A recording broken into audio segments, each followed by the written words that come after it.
Bonjour à tous, j'espère que vous allez toutes et tous très bien et que vous avez passé un bel été. Le mien a été, comme vous l'imaginez, très occupé puisque le mois de juillet a été consacré à la fois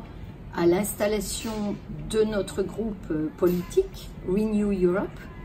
et à notre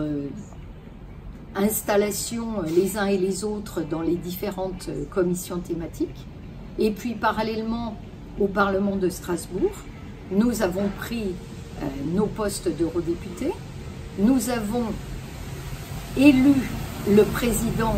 de notre Parlement, nous avons voté pour la candidate proposée par le Conseil de l'Europe, Madame Ursula von der Leyen, et nous avons commencé nos débats sur les grands sujets d'actualité en Europe. Nous allons,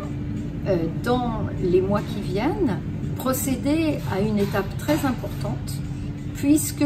le Parlement européen, les eurodéputés comme moi, que vous avez élus, que vous avez choisis et qui vous représentent, vont auditer les commissaires, donc les agents de la Commission européenne,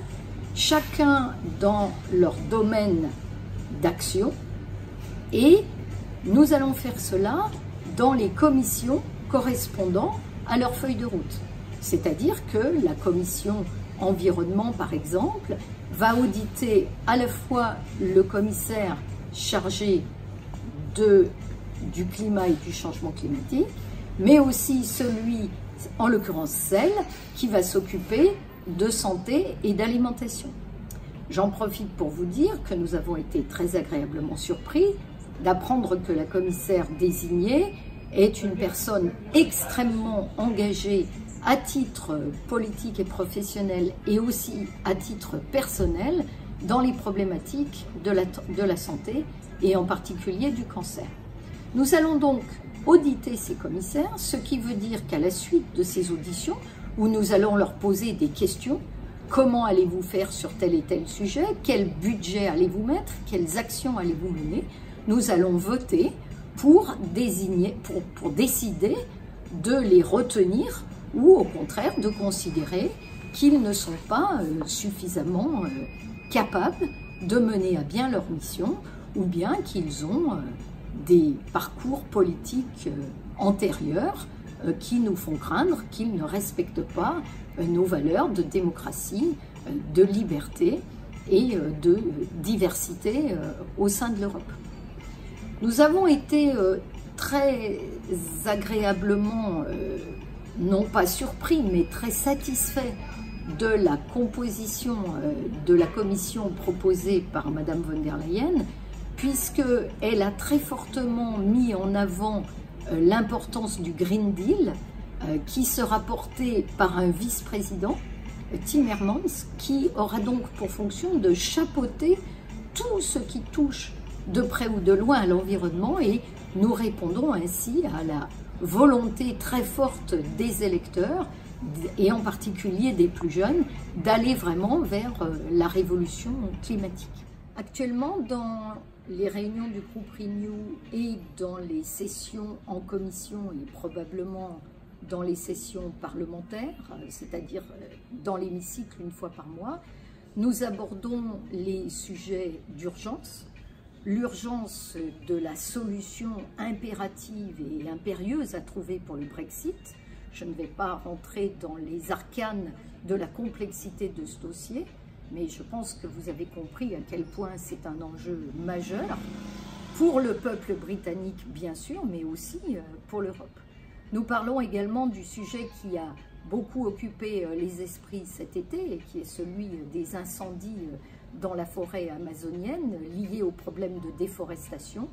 Beaucoup de mes collègues députés européens sont très investis dans ces problèmes. Et puis nous évoquons également un sujet qui a été d'actualité cet été, qui est celui des traités de libre-échange, dont vous savez probablement que entre la volonté de faire du commerce international et la volonté de le faire en suivant à la lettre les accords de Paris sur le climat, eh bien, nous avons parfois, au sein de notre groupe et au sein du Parlement, des divergences de vues. Bien évidemment, nous allons rapidement, si j'ose dire, rentrer dans le dur des dossiers. Ce sont les dossiers que j'ai évoqués pour vous pendant la campagne. Nos collègues particulièrement impliqués dans l'écologie, au premier rang desquels Pascal Canfin, se sont déjà chargés de mettre en avant la nécessité que 20% du budget européen de 2020 soit consacré au changement climatique, et il n'y a pas de doute qu'ils veulent et qu'ils vont aller plus loin. Les sujets de l'Europe sociale sont également sur la table, avec la problématique du salaire minimum, avec peut-être l'évolution de la directive sur les travailleurs détachés, avec ce qui tourne autour de l'harmonisation des systèmes de sécurité sociale et des soins transfrontaliers, qui sont un sujet qui a été beaucoup abordé.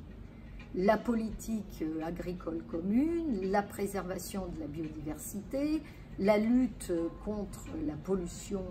des océans, la défense européenne, l'énergie, tous ces sujets, l'égalité entre les hommes et les femmes, tous ces sujets seront abordés. Nous avons la satisfaction de voir dans notre groupe, et bien sûr nous continuons à travailler, de voir que les grands sujets que nous avons portés, et pour lesquels vous nous avez élus, seront traités, et bien sûr nous aurons à cœur de les défendre dans le sens de ce que vous nous avez demandé. N'hésitez pas d'ailleurs à nous faire savoir si sur des grands sujets, vous avez des demandes, des souhaits particuliers, parce que nous sommes là aussi bien évidemment pour porter votre parole.